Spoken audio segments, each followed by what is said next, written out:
This episode is sponsored by Scofton, which is a great place to get great grub on this great worker placement game which is on Kickstarter right now until the middle of November. And now, on with the show.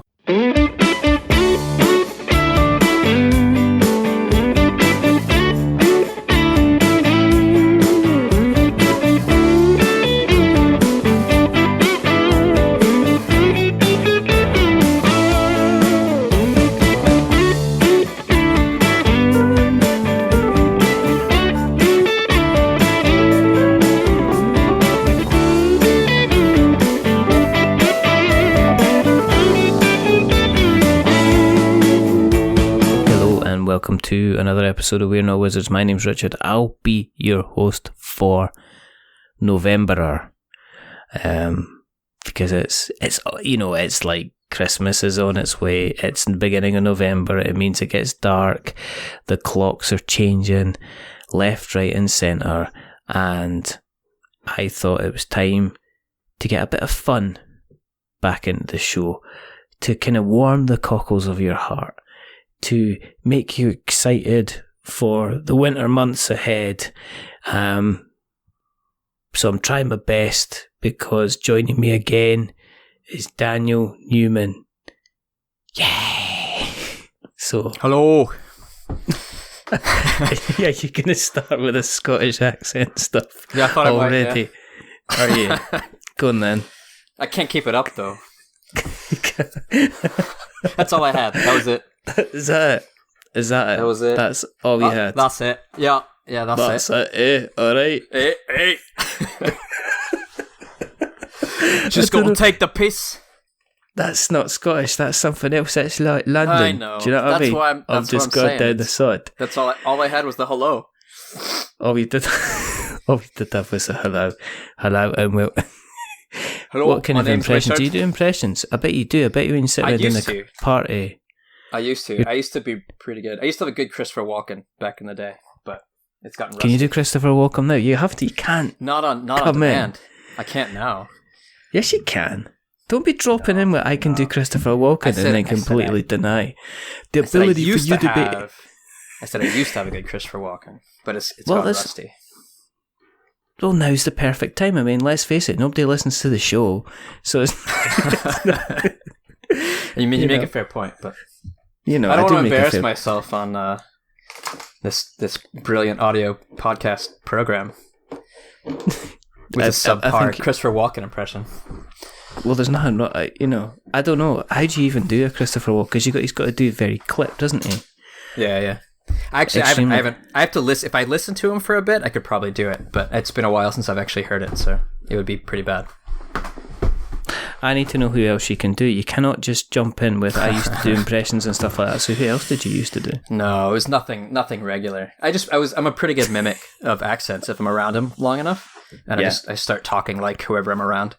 And it's just like a lot of it's just subconscious. Like I don't even realize I'm doing it sometimes. Oh, that's fine then. Well, okay. Yeah. Well, what we'll do is we'll test you as we go. Okay. And probably by the end of the show, I'll be sounding like you and you'll be sounding like me and everybody. It'll be like the end of... They'll be so confused, yeah. It'll be like the end of Animal Farm where they couldn't tell the pigs and the men apart. So I'm not saying you're a pig. 4 legs good, 2 legs bad, right? Isn't that the... That's pretty much the long and the short of it. That's all I remember. I think the first question and the most important question directly in relation to tabletop stuff is what's the last jigsaw puzzle that you've done? And are you on the hunt for any more jigsaw puzzles at the moment, Daniel? You know what? I haven't actually done any jigsaw puzzles since the Golden Girls one. That just kind of like... How do you follow that up, right? Like, once you've done a Golden Girls jigsaw puzzle, it's all just downhill from there. I don't know. I don't know if I freaked you out at the time by completely guessing. It was amazing. Completely randomly. I don't have any opportunities like that for this episode, unfortunately. I don't know. I don't think you could go into any other kind of mediocre podcast expecting them to psychically guess. It was almost like we should have played this, so it was like America's Got Talent, because we would have got the golden buzzer or whatever they had. They would have got it straight through. It was very impressive. not at all staged. It was not staged. That's what I'm saying. It wasn't. It was completely off the cuff, and it'll never happen again. You'll never see or hear anything that remarkable in your life. It's kind of peaked, and then it's all... You're going to be remembering that moment and looking back at that moment into your old age. Do you think I should just stop the show now then? And just say maybe. That's it? I think every episode you've done since that one has been, what? Even the one with Aaron, he's not going to be very pleased, is he? Especially Aaron. Yeah, I know that was really bottom of the barrel scraping there with Aaron Wilson. But I kind of, to be honest, after I finished it, I'm usually quite kind of jumpy and here we go, got that one, can't wait to edit it. And I must admit, I did kind of sob a little bit at the end. When he went away. I was kind of, It wasn't. It was nothing. Nothing is going to compare to the Golden Girls moment that we shared. Nothing is ever. No. So, Dead Man's Cabal. Yes, sir. He's trying to swivel this back like board games like his life. It's like pull up, you're crashing. Dead Man's Cabal is out there in the wild. It is. There are people kind of playing it, and there are people kind of talking about it and stuff like that. How does that feel?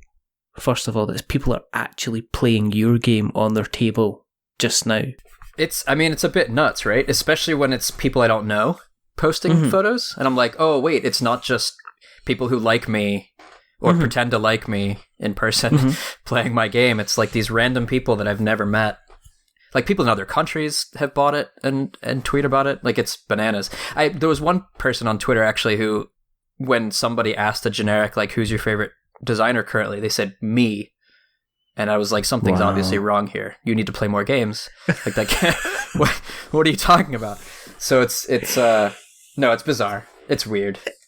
It's like, it must be a little bit of a freaking out moment because, like, people say your favorite designers and they kind of they kind of talk about the usual ones. Yeah. And then they turn around and somebody's talking about you and you're like, is that when, even though you've brought a game to a publisher, successfully pitched it, they took it to Kickstarter, it got successfully funded, it's in people's houses, are you still getting the kind of little bit of imposter syndrome now and again and going, is this me or is this, kind of thing like that?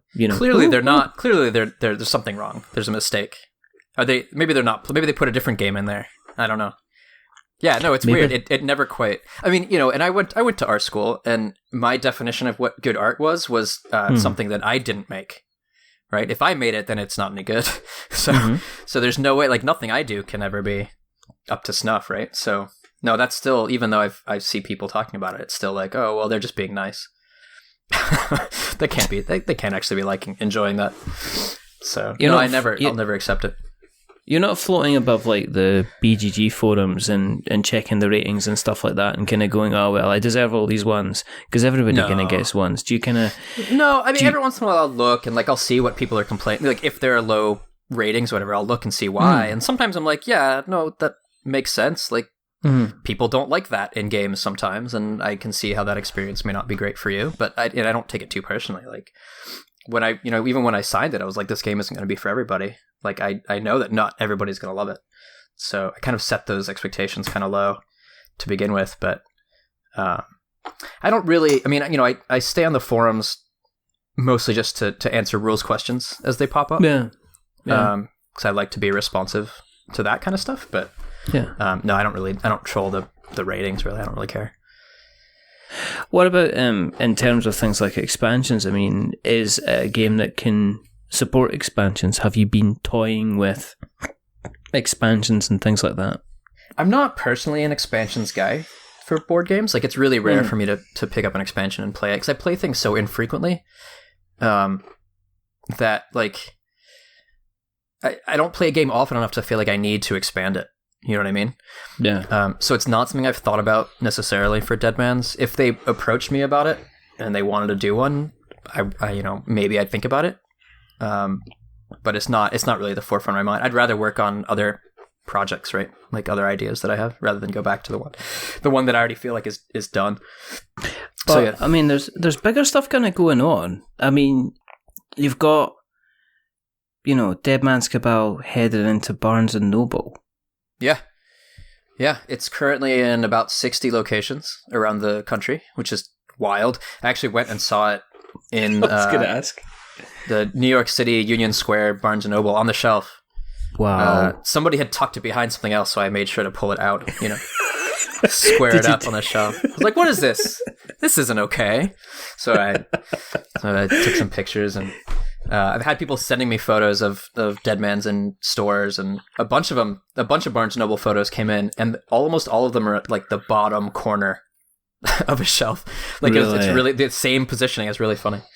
So I don't know if that's like an agreement or something that they have, that they say, okay, this game's coming in, so you put it down, you kind of put it here, you can put it kind of there or whatever. I don't know how these kind of things work. I don't know. I mean, I think I would be more upset if it wasn't kind of such an eye-catching cover. Like, it really does draw your eye, because it's a stark, black skull on a white background. So, but that's the main thing, though, because every other game box I see is kind of like dark, dull browns and greens and stuff like that, with kind of like a little bit. There's an occasional color one, but or just a lot of color that just kind of is overwhelming, right? Like it's I think color is often a little overused in board games, but I'm a Euro guy, right? I want everything to be beige and brown and gold, so sparse and yellows. Color. Yeah. So your player pieces stand out better. Yeah. Anyway, that's black, white, baby blue. No, I could do a baby blue. In small doses. Not too much color. Let's be real here. We don't go crazy. Where are you then in the design kind of side of things? Are you still constantly kind of working at stuff now? Are you kind of like saying, well, is the relationship with you and Pandasaurus Games, are you just letting them kind of take care of business so allow you to concentrate on stuff? Or are you still very conscious of saying, this is my baby, I've kind of still got to kind of look after it and make sure that it's kind of, it's kind of the word is kind of getting out there kind of thing? No, they don't really need me at this point, right? Like, they know what they're doing. Like, I figured, I signed it over, I was involved with some of the early development. And at one point, I just kind of stepped back and let John Gilmore do his thing. He was the developer on it. And I was like, you guys know what you're doing. You've got a playtest network. Like, I'm just going to be in the way if I'm constantly kind of checking in. So let me know if you need anything from me, or, when it's going to be out. And it's their product now. Like, I've done my job. Yeah. So I'm just kind of, there is something in my contract that if they decide they want to do an expansion, I get like first right of refusal. But other than that, it's their deal. And I've got a couple other projects I'm working on now, that I'm getting ready to pitch. So I'm still working on kind of the late stages of development on. And then, I do have something that might be hitting Kickstarter early next year, which is exciting. It hasn't been announced yet. Hopefully getting announced, end of this month. So I can't talk too much about it, but. Is that with the same company again, or is that a different company? No, it's a different company. Oh, right, okay. Company. Yeah. Cool. Pandasaurus does have something else of mine signed, but that probably is going to be about a year and a half. It's kind of farther in their pipeline. I signed it last year. And then I've got a couple other things that I've shown them, or I'm showing them, that I'm waiting to hear back on. But yeah, always some irons in the fire. I have a project that I'm actually talking to Aaron Wilson about, maybe working on with me, to do the Kickstarter for, like, I'm a small Kickstarter, and he would be doing a lot of I would have him do like the graphic design and help with the running of the Kickstarter. But it's one of my designs, kind of a weird one that I've shopped around a lot, that I haven't been able to find someone super interested in it. Most people I've shown it to are like, I love this idea, I don't know if it's right for our brand. So it's a kind of a weird game that I think would have a market. It's an odd one, and maybe a little risky for a lot of publishers. It doesn't quite fit into what a lot of people are doing. So how is Aaron doing? I mean, is he still on kind of cloud nine at the moment after honestly, funding? I just sent him a DM like 20 minutes ago, and I think he's just super busy at work. All right, and hasn't had a lot of time for other stuff. So I haven't really spoken to him. We're hanging out tomorrow to do some playtesting, which is gonna be good. I haven't seen Aaron in a bit. Yeah, because you were at a con quite recently. Well, a kind of like a designer's kind of getaway. She was just like, so, you said, what happened with that? QSCon in Syracuse, New York. It was the first time they had run it. I think their intention was kind of like a mini, BGG con, right? Like it was focused on just getting together and playing games. It was it should have been a 4.5 hour drive for me. I made the mistake of leaving during rush hour in New York City, so it took me about 7 hours to drive up, but I got back pretty quick. But yeah, so I didn't really know a bunch of folks in that area, so they had me up as a special guest, which was exciting. Wow! But I wound up kind of hanging out with the other designers that were there as special guests, and we did a lot of playtesting and played a couple other things. But it was a cool little event. I don't know that I would necessarily go up again, just because it's a long drive and it's not folks I know. It felt very similar in structure to Granite Game Summit in New Hampshire that Kimberly Revia helps run, who's a pretty good friend of mine. But that one I know a lot of folks in that area, like the New Hampshire, Massachusetts, Rhode Island area. So it's about the same drive for me, but I wind up seeing a lot more people I know. And it's one of my favorite. That really does feel like a little mini Board Game Geek Con. So I don't know that I'll do QSCon again, but I wish them luck. I think it's cool if they have the community to support it up there. I think it'd do really well. Are you going to other events then? Kind of like the rest of the year. Are you now going to, like, say, I've got to go to Gen Con now, I've got to go to PAX and things, PAX West, PAX East and things like that. As you get more and more well known, do you feel there's a pressure for you to kind of turn up at kind of different events to continue to build your brand as a designer kind of going forward? I don't think there's a real sense of obligation to do so. I mean, I enjoy going to cons. Like, I hit Granite Game Summit, I hit Origins most years, BGG Con, but more just to hang out with folks and pal around with other designers and friends I've made. So like I've got Metatopia is coming up in a week from tomorrow. Yeah. And it's a kind of game design convention. I'm only going for a day because it's just like an hour and a half drive or whatever. So I was going to go for the day and hang out. I'm not actually showing anything there. It just didn't make sense financially for me to do so. And I couldn't give the whole weekend because there's other stuff going on. But so I'm going to go do that. I'm going to hang out and just kind of see folks and, help play test some games. And then Board Game Geek Con at the end of the month. And then PAX Unplugged, I think a couple weeks after BGG. That's another one I'm just going to go up for a day because Philadelphia is like a 2-hour drive. So I can just easily just go do that for the day. I think the parking, if I get there early, the parking is cheaper than the admission. So, wow. Okay. Yeah. So I did that last year. You get the early bird parking like across the street. It's not bad. Oh, that's pretty cool. So it's a good day trip, but I don't want to pay for the hotel for multiple days when it's so close. Like, it's weird. It just doesn't. I don't know. Plus, it's so close after BGG that's a lot of time to be away. I mean, using the stereotypical thing here, you are speaking to a Scottish person, so you saying, I'm just going to drive up and down and save money on a hotel. I'm just like, yep, that makes absolutely perfect sense to me. I would do exactly the same thing. I'd be judging it. Can I drive up and down? And is a 3-hour journey? I mean, is 3 hours is maybe too much? 2.5? Yeah. So is potentially doable kind of thing. Philadelphia is about a 2-hour drive. So for a day trip, that's fine. I wouldn't want to do it over successive days, right? It's a lot of driving back and forth for like multiple days. But for one day, that's totally reasonable. Yeah. And it's a nice day trip, and you can kind of stop. You can kind of make a stop and get yourself a coffee or get yourself one of those horrific breakfasts where you wonder if that's actually real eggs or if it's kind of been manufactured out of plastic or something like that. I'll stop at McDonald's on the way up and get a sausage biscuit and hash browns and a Coke It's like I do that 2 or 3 times a year and no more because it would kill me. But that's my poison, my breakfast poison of choice.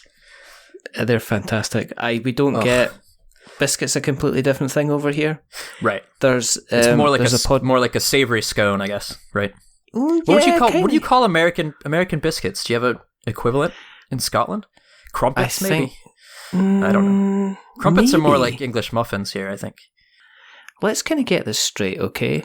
Yeah. If I'm talking about a McDonald's breakfast, I'm talking about a muffin, which is essentially kind of like a scone, except it's kind of cut in half. It's kind of like, it's almost like a small, what you would call like a breaded roll kind of thing. But it's flat and it's almost like a wheel shape and it's cut in half. So that's what I would call like an Egg McMuffin, yeah? We call those English muffins. Yeah, that's right. Yeah, that's what we call them as well. Yeah, pretty much. You know, except we spit when we say the word English, you know. Right. And what is a crumpet then? Because I thought a crumpet was similar to we call an English muffin. A crumpet is slightly differently. In fact, it's made differently in the structure. I believe it might be slightly boiled before it's made. And the difference with a crumpet is kind of like, if you can imagine like a pancake, a thick pancake, maybe about an inch high, with about maybe 3 or 4 inches across, and one side is kind of like the colour of a cooked pancake, but the other one is like a very, very light kind of colour, and it's kind of got like holes in it, like if it was like Swiss cheese. And the entire structure of that is it's like a very, very kind of holy kind of bread. It's quite salty, almost. There's not a bitterness to it, but you'll know it when you kind of taste it. It is almost like a very, very similar taste to a scone or a muffin, except the texture of it's almost quite rubbery in its texture. And the difference is when you put melted butter on a muffin, obviously the butter will just stay on there. Whereas in a crumpet, what you can do with a crumpet is you can melt butter over the top of it, and it can fall down the holes and congeal in the holes. And it'll give you the impression there isn't any butter in the crumpet. The danger with that is if you can go and put lots of butter on a crumpet, but when you go and take a bite into it, it'll essentially explode. It'll essentially explode down your chest and you'll end up covered in grease. And so a crumpet is probably not a foodstuff that you would have on any type of dating scenario, because no doubt what will happen is that you'll have a crumpet butter, bit of jam on top, you go to take a bite, it'll explode, you'll end up with some kind of melted hot fat, and that's not a rescuable situation. You cannot then excuse yourself and go to the bathroom and try and rub that stuff off, because obviously you'll end up with huge massive circles of wetness all over your top, and then that's it. Date's over. Yeah, that's over. Okay, well, that sounds really good. Not the date, but I would eat a crumpet. That sounds delicious. No, I mean you have to get hold. I don't know how you could get hold of them. I don't know. Maybe it's part of maybe we could do like a crumpet trade deal. You know, we could do an exchange. There we go. Yeah, I could bring you some American biscuits. And well, I'm annoying because I've got a gluten intolerance. So okay, yeah, that's not for you then. Biscuits without gluten are just not. They're not worth it. It depends, because to me a biscuit is like a cookie. So this is when I'm saying the naming American stuff kind of goes crazy here. Because so you guys don't have anything like a drop biscuit or anything like that in England, where it's just like a little ball of dough, very kind of floury. Not flowers, not really. But like not really. Not really. I mean, you have dumplings. Yeah, it's different. See, different. Well, it depends. Because dumplings would just be a ball. Right. I just looked up what are biscuits called in England, and they said they're close to what the British would call scones. But American scones are different. So what you call a scone, like a savory scone would be what we call a biscuit, I guess. Yeah. And then you go into the whole biscuits and gravy thing. Right. Which is, if you look up at and I've heard this, and the reason I'm bringing this up is this was brought up on the Sporadically Bored podcast where Mike DeLisio, who is one of you, and Dan Hughes, who's one of us, and we're talking about biscuits and gravy in America seems to be some kind of sludge that I would probably use to kind of cover up the holes in walls in some kind of smoothing over, kind of, because it seems to be some kind of grey porridgey type thing with like... In most cases, so gravy can mean a number of different things, right? Yes. So with biscuits and gravy, it's a very strange, thick, white, or kind of gray, almost a paste with like chunks of sausage sometimes. And it's a bit snotty, but sometimes if it's done well, it's really, really good with some good biscuits. But then you have gravy that you would put on like mashed potatoes, which is made from like a beef stock or, something like that, which though that kind of gravy I actually don't like. I'm always like, no gravy for me, thanks. Or turkey gravy. Sometimes I'm not a big fan of condiments in general. This is taking us down a whole different... Why? Yeah. You can't say that. It's like saying you don't like soup. It's like you're counting out a whole range of... I don't like soup. How can you not like soup? It's like there's so many different... I just don't... Hot liquid is not... I don't tend to like hot liquid. I guess that's why I don't like gravy too. I don't drink coffee. Cough? Nope. You don't drink... Nope. What do you do when you're cold then? I put on a sweatshirt and warm socks. What happens if you're hungover?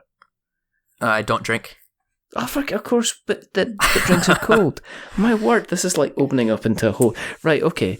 So condiments is not a thing. How can you... I like barbecue sauce. I like some barbecue sauce. I like barbecue... Paul Newman's barbecue sauce is the best in the world. It's one of my favorites. But Sweet Baby Ray's. If we're talking about store-bought barbecue sauces. That's the best. I believe I've tried that quite recently because they had it over on special, and I am a big sucker for any kind of sweet, sticky barbecue sauce because I like to put it on ribs. Sweet Baby Ray's is great. There's a smokiness to it. There's a little spiciness, little peppery, and it's sweet. Yeah. That's really good.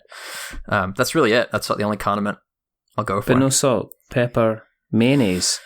No. Little salt, little pepper sometimes, but yeah. I didn't realize we were going to be dissecting your kind of like your food habits, but no food and no hot liquids. Yep. It's taken a strange turn, but my son is even more picky. My son is even more picky than I am. If you can really comprehend that, I can't imagine it. I kind of live with it. I get kind of like it's like my son likes he likes food from two food groups. One of them is like chicken nuggets and fries. And the other one is... My son won't eat fries. Macaroni and cheese. Yeah, mac and cheese is good. My son won't eat potatoes like potatoes. I don't know what's wrong with him. We should probably see a doctor about it. Maybe he knows something that everybody else doesn't. Maybe he knows something that's in the ground, and therefore we shouldn't be eating potatoes kind of like in the first place at all. No, I don't. I don't know.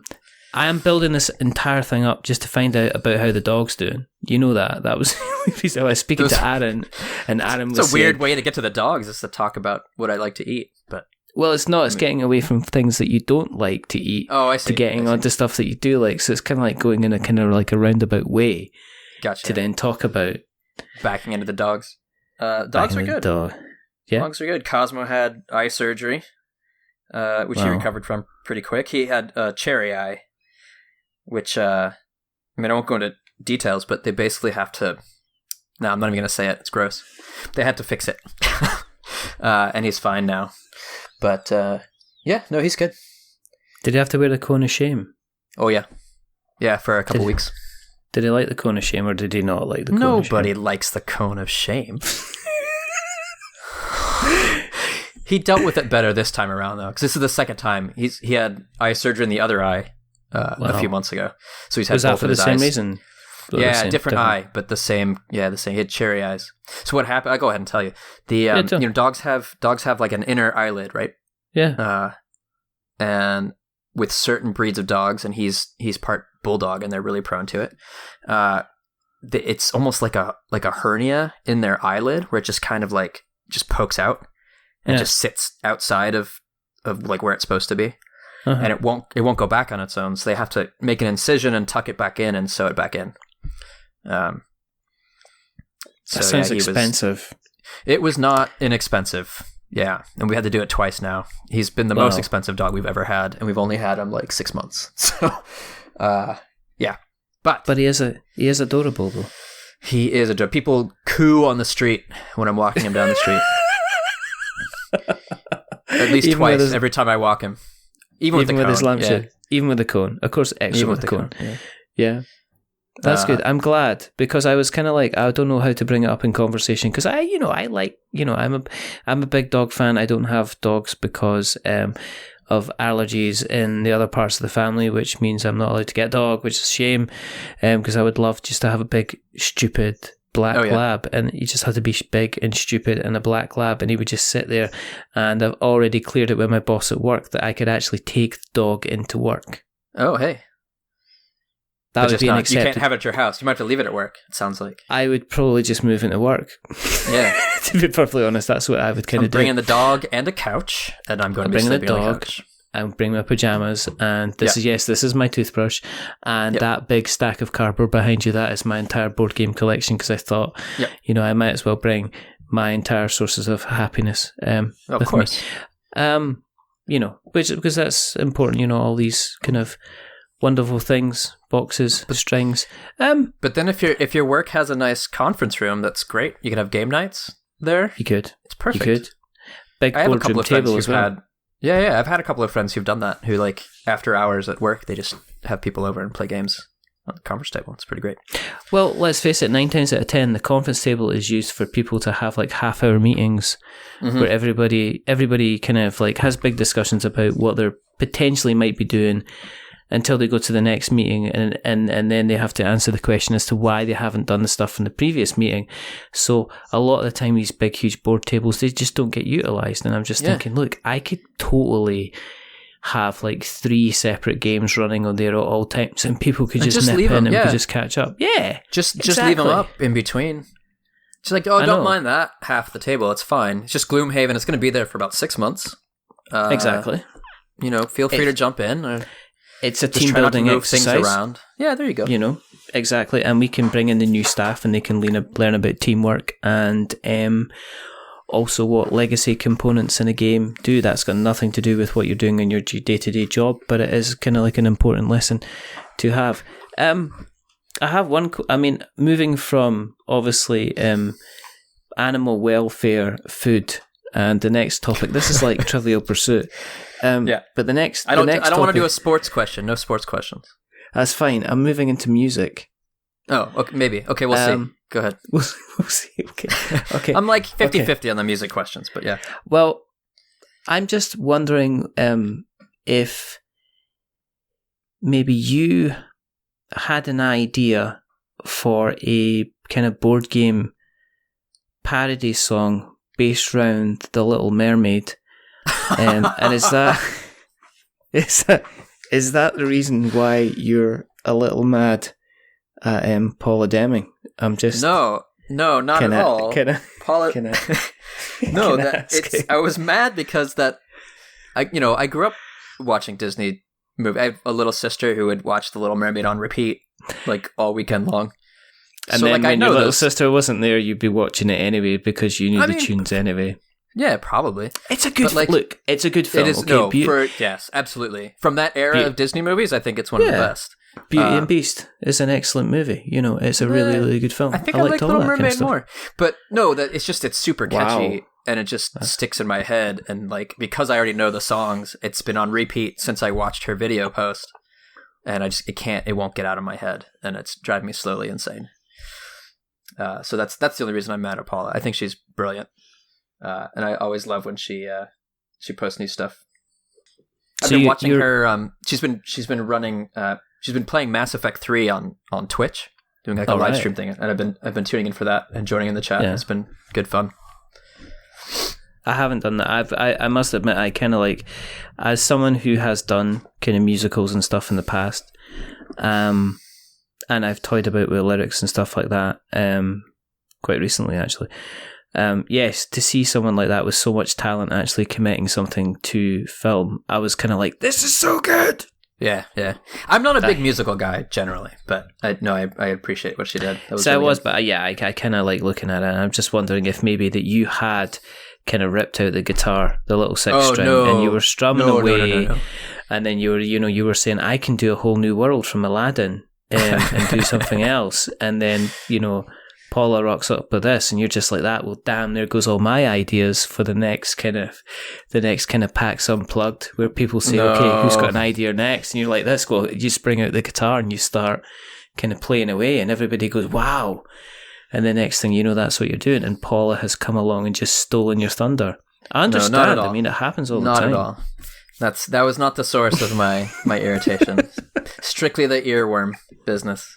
Strictly the earworm business. Yeah, I know. Yeah. It's like, but how do you follow it up? I just want to see a whole suite of Disney songs based around board games now. That's all I want. I mean, I'm good with the one. I think the one was she did a good job. I don't need to see any more board game songs. It's fine. I'm quite happy because, as I say, I'm kind of Disney's like kind of like my kind of like my full jam kind of thing. It's all very, very, very, very, very, very good. You had time to play stuff then. I mean, is now with you being away at kind of like events and cons and kind of design and stuff, are you still managing to get stuff kind of at the table with like playtesting nights and things like that? I mean, I do. I have a group that I playtest with twice a week. So playtesting is never really an issue. We have a pretty good sized crowd now. Upwards of like 10 or 12 people on a Tuesday night, which is kind of bananas. But and then Tuesday night we meet from like 6 to 11 at both places. There's a Whole Foods. Whole Foods? It's like a big grocery store chain, and they have you can buy food to eat there, and then they have this whole big sitting area upstairs. So we just take over a couple of tables upstairs and play test our games. So Tuesday nights, and then Saturday all day from like 11 to 6. Wow. So playtesting has been... Yeah, I mean, that's me working. That's my work right now. I'm not doing anything else really. So, and it's more time spent playing other people's games and trying to help them make their games better than playing. Usually it's like a 3-to-1 ratio, right? Like I get my game played, but I play 3 other people's. Yeah. That's kind of the fair way to do it. So, are people kind of looking to you for more kind of inspiration and stuff like that since you've had the kind of Dead Man's Cabal being published and stuff? Or are they just like, well, we know who you are anyway, so they don't treat you kind of any differently? But more the latter for sure. So these are folks I've been playtesting with before anything was published. Like it's been a group I've been with for 4 years now. So most of them know me, and we've known each other for a while. We get new people in, but they don't know who I am. It's fine. And whatever. But like take the past the local Barnes and Noble and go, oh, look at that striking game down the bottom left hand corner. I wonder oh, look, his name is wow. Oh, that's mine. I did that. Actually look, yeah, there you go. Scan the QR code, and yes, it does take you directly to a picture of me. That is me. Yeah, no, that's not. No. But no, I mean, we've got a mix of people who have already been published. We've got brand new people who are just starting out, and I think it's good. We get new perspectives, and we get people who have a good handle on the industry, and you get feedback from both sides of that. I think it's pretty great. I mean, in terms of with you knowing what you know now. I mean, is there stuff that you would have done kind of sooner and quicker? I mean, would you have pitched Dead Man's Cabal kind of quicker than you did, or was there anything you would have done differently to kind of what you did at the time? No, I don't think so. I actually pitched it earlier than I thought I was going to. Like, I wasn't sure if it was really ready to show yet. When I showed it, I just had an opportunity, and I was like, oh, while I've got you, I'm going to show you this thing. It may need some more work, but I just want to show it to you now. And they're like, oh, I really like this. Let's take a look again in a few months. And then I worked on it some more, and I showed it to them again, and they signed it. So, and that I'd only been working on it for less than 6 months, I think, when I showed Pandasaurus that one the first time. But did you not say kind of it pretty much kind of clicked? Yeah, that one came together relatively quickly. Yeah, like a lot of my designs, there'll be some stumbling for the first month or so, and then I hit on what works, and then it's just tweaks from that point, which is pretty cool. Doesn't always happen, but the ones that I tend to sign do tend to work that way, where I just like I hit it, and then it's just polishing it. Yeah. Are you still looking for like? Are you still looking at like the big, huge, epic board game, or are you kind of quite comfortable in the space? I mean, are we expecting like a big, huge space opera, 4X kind of game coming from you, or you found your kind of your niche point and said, right, I'm quite happy, kind of where I am with what I'm doing? No, I think I really like designing these kind of 1 hour, medium weight Euro games with weird themes. Like that's what I'm enjoying working on. So I'm gonna keep doing that, and it also works well with our playtest group. If we can get things in an hour or less, we get more people to kind of churn through, and everybody gets their time. So so part of it probably is an artifact of the group we've got and the rhythms of that group. It's just hard to commit to more than an hour at a playtest session. So but I've got another kind of hour long Euro-y game that I'm working on, and then I also have a trick-taking game. Right, okay. Which I'm pretty excited about. It's got some pretty unique. It feels like a traditional trick-taking game with a few kind of big twists. But and I'm talking to somebody who may be interested in publishing it or kind of doing a co-publishing deal with me. But that's not, the ink is not dry on that one, so I can't really talk much more about it. But it's pretty exciting. Is it easier for you to get your foot in the door now that you've got your foot in the door? I mean, do you find that people are kind of like more open for kind of having discussions and talking about what kind of like your plans and stuff like that than kind of like how it was before? Yeah, I mean, I think so. I saw a big shift after my my very first game got published with Button Shy, Ahead in the Clouds, and once that was out, I found it much easier to talk to other publishers. Because I had something that I did, and there was somebody who worked with me who knows I'm not a crazy person, and it just lends credibility to you, right? And then I participated in a couple of the Cardboard Edison contest, gave me some visibility, and then I started judging for Cardboard Edison, and I judged for a couple of Button Shy contests, and just the more I did, the kind of more visible I was, and I started pitching to folks, and once I pitched to them once, they're like, this might not be right, but I'd like to see something else from you in the future. So you just start kind of building those relationships. So by the time Dead Man's came out, like I feel like I've got, I know most of the major players in the United States that I'm interested in talking to already. And I can just kind of say, hey, I've got something I want to show you. And they're like, yeah, sure. So it doesn't feel as much like pitching as when I first started out. It's more like, hey, bud, I'm going to show you this thing. And they're like, okay. Yeah. Which is a nice place to be. Does that mean to kind of like are they quicker to kind of come back to you with an answer then? Because the relationship's already there? It depends. Some publishers are just super busy, and you're quick to look at things, but then they've got a lot on their plate and they can't always get back to you right away. So you check in like once a month, and eventually they're like, yeah, I think we're going to pass, or, I'll give me a little more time. It depends. But I don't feel like I'm getting ghosted as much as I was before I had anything out. I would send, before my first game was published, I would send things out and just never get a reply. And that was tough. But at least people can put a face to my name now, and they're more likely to, you get a little more respect, I guess, right? Just from being around. I think if you've done it, if you're out there, if you're a recognizable name, I think it can. I think it can already help. It's kind of like kind of step up leverage.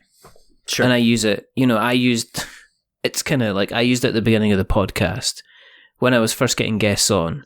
Yeah. That I was lucky enough that kind of like John Gilmore kind of came on the show. Yeah. So after you get John Gilmore, it was easy to kind of like, oh, you had John Gilmore on? Sure, I'll do your show. Dead of Winter John Gilmore, Dinosaur Island John Gilmore. I thought he hadn't done.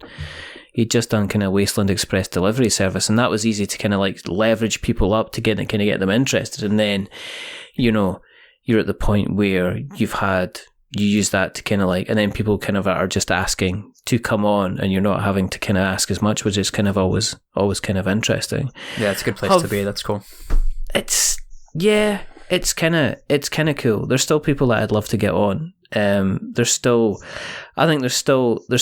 upper parts of the hobby which you have to speak to certain people at the same time. And my biggest thing is I need to get out there and actually be kind of meeting people. As in, I'd love to go to Gen Con. You know, if anyone's listening and they're saying, oh, they'd like a stupid Scottish person to go over to Gen Con and just, you know, talk nonsense, I am your guy. You know, I am here. I'm ready to serve and demo in a kind of a slightly humorous. I'm going to ask people what they had to eat and if they like the Disney movies. I mean, this is how I'm going to be teaching people your games.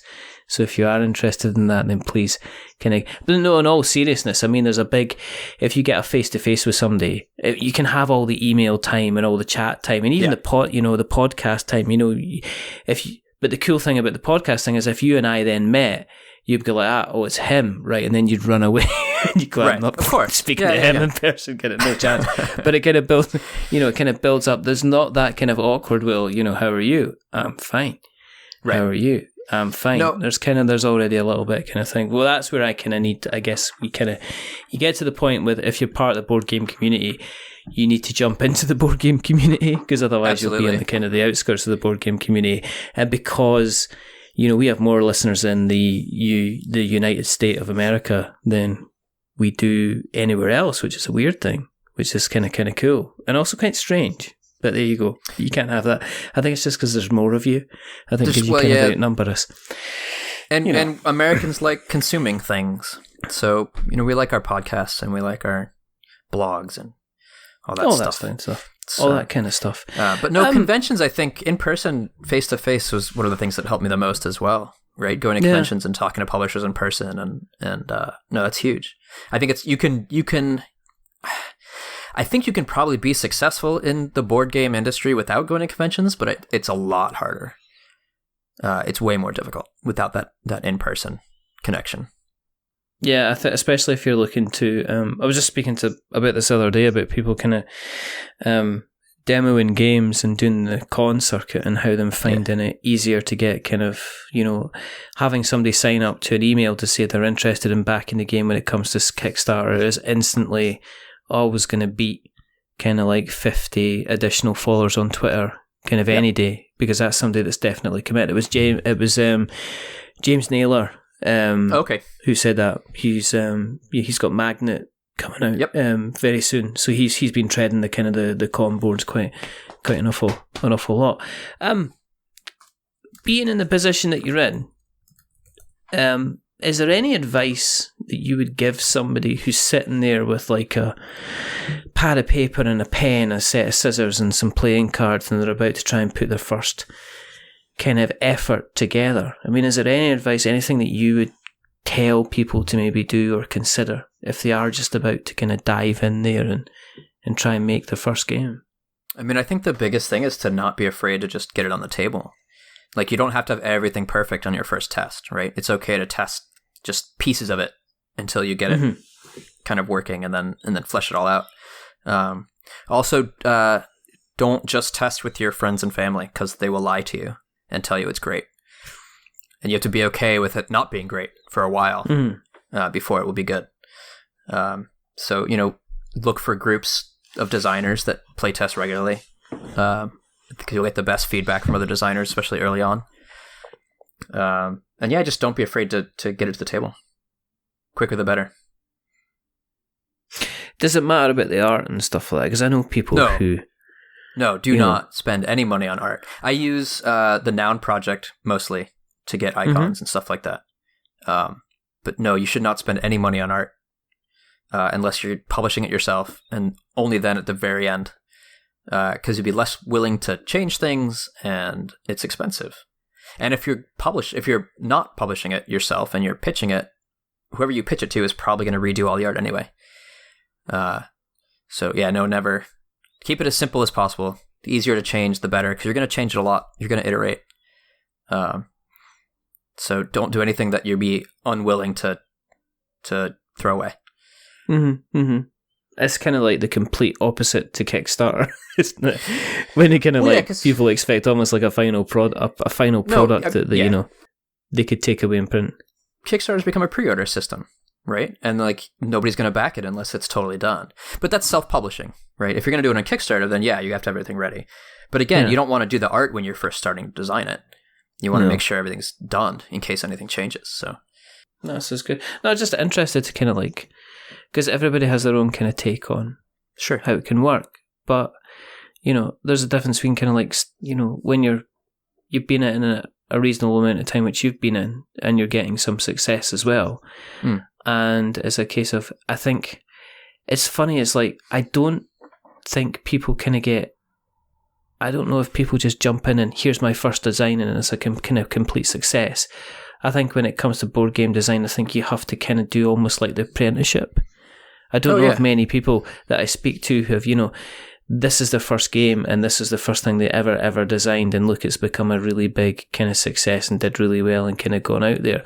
I think people are always like, kind of like, well, I did this and I did that and I did the next thing, and before I kind of reached it, and there was always like a little bit of kind of like drudge work that they did before they finally kind of cracked it and kind of did, kind of really well. No, Dead Man's was like my 6th or 7th design. Like, I went through a lot of stuff before that one really hit. So I'm just looking at my stack of failed prototypes. I have like 7 or 8 games here that I feel like I fully designed that just are shelved. They're not going to see the light of day. But it's fine. Like, you learn things from those early games. Not everything needs to be published. So would you go back to them again and kind of dig them out? And there have been a couple I've revisited and retooled, with more experience. But a lot of them I'm not really going to bother with. They're just not. I don't know. I have better ideas than I did when I started, right? Or the games that I designed early would have been fine games if they came out 5 or 10 years ago. But at this point, the tastes have moved on, and that they're not unique enough or whatever, replayable enough. I don't know. So I just look at it as kind of like design exercises, and I learn something from them, and then I move on to better stuff. But there are a couple that I pulled out every couple years, and I'm like, oh, I think there's really something here. So I don't know. We'll see. But most of them aren't going to see publication. But you hold on to them anyway, because it's a box of kind of blood, sweat, and tears at the end of the day. It's like, kind of. It's true. I mean, I might at some point break them down and reclaim their components, right? Because there's actually good bits in there. But it's hard. It's hard to actually dump it. And it's history. It's my design history, right? Like, I can always kind of look back and be like, oh yeah, I remember working on that. Yeah, and that led me to this and this. I entered a contest and I got 6th place, and that was exciting. So I don't know. I'll probably hold on to him for a while. You better make sure that Cosmo doesn't get hold of them. Yeah, no, he knows. He knows. He knows. That everything else you chow down on. He doesn't seem that interested in cardboard boxes. My last dog, Cooper, who died in February, I did have to keep away. He would eat cardboard, so I had to keep all that stuff hidden. But Cosmo doesn't seem that interested. Wow. Yeah. It's like discovering, your kids aren't interested in board games. It must be, you're kind of like, well, I kind of want you to be interested in this. I kind of want you to even give it maybe a mild gumming. Yeah. Just to show you kind of care. Right. But just to kind of like treat it with some kind of disdain or not even go near it. I'm not sure I'm entirely comfortable with that, I'd rather he not chew on my stuff. I'm fine. I suppose that, I'm trying, that was the kind of possibly the worst analogy I've ever done. This episode so far. Episode. Yeah, well, this one, because there's going to be a bad one. There's a bad one in the previous one. There's I'm sure that, if there was a book about bad analogies, then this would, I'd definitely potentially be cut for being the worst person at writing analogies, but there you go. Was that itself a bad analogy for... I see, do you know what I mean? It's like people have skills. Yeah. And mine is just a talent, for sure. Yeah. It's just, it's never a thought. When I was kind of speaking to my careers advisor, when they said, what do you want to be able to do? Creating bad analogies was never something that I kind of expected to be able to do. So there you go. Well, it's a natural talent. You don't have to work at it. It just comes naturally to you. Thank you very, very much. I feel kind of slightly insulted, but also have a sense of pride. That's one of my talents, actually, is to make people feel slightly insulted. Just doesn't matter what I'm saying. It all comes out that way. It's kind of like I got 20 minutes in and I was like, I really kind of realised the kind of why I left it that long since I had you back on again. But Well, I'll probably forget. I'll have like this kind of memory blank, and then I'll I know he said message you. something kind of nice once. I think he did. I'll message him in like 6 months' time and go, "Hey, Daniel, how's it going? You want to come on again?" Hey, at least I remembered. I remembered this time that we were doing it, right? Unlike the first time we had on, I completely forgot. Were we gonna do it? Yeah. Well, maybe. Oh, you should have me on. It's like, yeah, it's on the books already. I'm like, oh, right. Yeah. It's like sending you a message. I go, Daniel, thanks for like. I was looking for some validation in my life, and it's like kind of came up short. We've actually got a show booked in. I was just like, yeah, I don't do validation. It's yet to. No, I don't think you did. No. That's fine. If people have listened along to tonight and actually want to follow you, and you're obviously so sorry. Where can people find you on the internet webs? Best place is Twitter at DNLNWMN. That is my name without vowels. It is. That's it. That's the only place. Just find me there. Is it. I'm there all the time. All the time. Yeah. You can find Dead Man's Cabal in a Barnes and Noble near you on the bottom left-hand shelf. Potentially. Only 60. It's still a test run, but you can look it up on barnesandnoble.com, bn.com, and you can see if they have it in your local store. Pandasaurus sells it. Anywhere fine board games are sold. And also where Dead Man's Cabal is sold as well. That's correct. That is true. Excellent. I'll Rolled just. West. Do you know what also, I'll do? we didn't talk about Rolled West at all. Rolled West is also in stores from TMG Games. So Roll and Write, based on Gold West, also from TMG. That's also in stores. I need to get into these Roll and Writes. I mean, people keep talking about them. I'm kind of over them. I mean, except for mine, of course.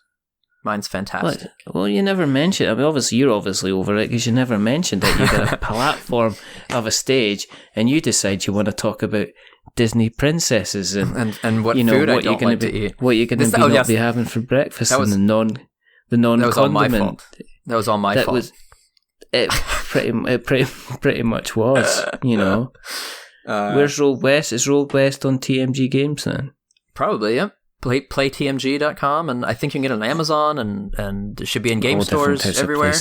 But it's basically a small box 20-minute Euro game with dice and dry erase boards, and it's good fun. If you like Gold West from TMG, you will likely like Rolled West. It's just a quick version of Gold West. So, I'm actually pretty proud of that one. That was kind of a fun design exercise. That I think came out to be a pretty good game. Are they difficult to do to get to balance and stuff like that? Because I saw a little tricky.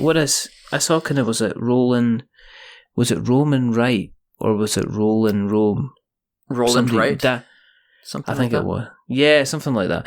And so, I think was it Dan Thuro who he wrote a piece on it, and he said it kind of took the genre a bit too far into complicated territory, and it was a bit kind of overwieldly. And I'm just wondering, the thing I've heard about Roll and Writes is anyone can play them, and they can be for some ways a great gateway into other kind of games. There's a range. There's a range. You know. They tend to be fairly simple and straightforward, which is why I don't care for most of them. Rolled West is a bit more like a mini Euro. So fans of Euro games are going to like it more than fans of most of the other kind of roll and write numbers on a piece of paper kind of games. There's a little more going on. It's better than everything else. Then is this what you're saying? Yeah, obviously, except for Dead Man's Cabal. Obviously, no, but that, I mean, unless that was called, they made that into a roll and write, and then that would be the best roll and write. Somebody said I should do a roll and write a dice game version and call it Rolling Bones. Because it's, rolling the bones is another word for dice. But anyway. Are you going to do that? No. I didn't think so. Unless they tell me to. If they ask me to do it, maybe I'd do it. Well, then, of course, if you're going to get paid for it, then that's... Yeah, exactly. Yeah, absolutely. Yeah.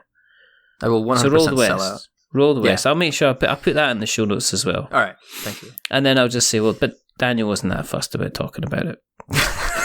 Well, you kept me distracted talking about McDonald's and my dogs and mayonnaise. But you've got to talk about things that people are interested in. I know. But I mean, obviously, you're interested in Rolled West as well. Yeah, absolutely. I don't know where we're going with this. I think we're wrapping up. I think we are kind of wrapping up. If you want to keep an eye on what we're up to, then go to the Googles and search for We're Not Wizards and you shall find us. And if you want to check out what we write about, then go to our blog, which is we'renotwizards.blogspot.com, where over the next couple of, next 6 weeks, we will be writing up our thoughts on Dead Man's Cabal as well. So there you go. And yes. But you can also go to the podcast catchers if you want to listen what we say. If you're interested in the chat that we've had tonight, and it's kind of been all over the place, which is fine, because this is what you do sometimes. It's been all over the place. It's been, but you can't just have cardboard all the time. No. Sometimes you got to have the trees. Crumpets. You got to talk about crumpets, trees, YouTube stars, anything like that. It's all good. And go to Apple Podcasts and give us a subscription or a rating or a review. And if you are going to be giving us a subscription, a rating or a review, don't give us 10 stars because it makes us big-headed, but don't give us 1 star because it makes us cry. Give us something in the middle like 5 because it's average and we're just a little bit average. But the person who's not been average tonight is the rather wonderful, rather fantastic Mr. Daniel Newman. I thought you forgot my name there for a second. Thanks, Richard. No, not at all. It was good to be on. Thanks for having me on again. This was fun. No, it's always fun. It's always good to talk to you. Yep. There's only 2 more things to do. The first thing is to remember that we're many things, but we're not wizards. Are we wizards, Daniel? You have told me to say that you are not a wizard, yes. Yes, definitely, and that is fine. And the second thing is to say goodbye. So it's a goodbye from Daniel. Say goodbye, Daniel. Goodbye, Daniel. And it's a goodbye from me. Remember, stay safe, roll 6s, make something awful, Rolled West, get in your Dead Man's Cabal, etc., etc., etc. But until the next time, goodbye. Goodbye.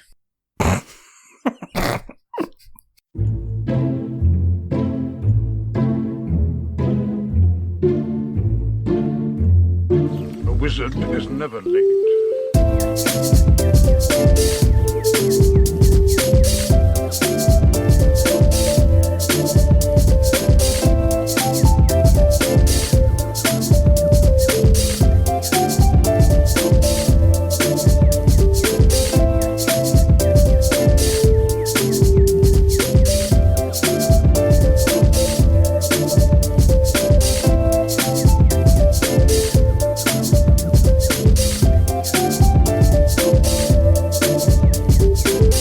Nor is he early.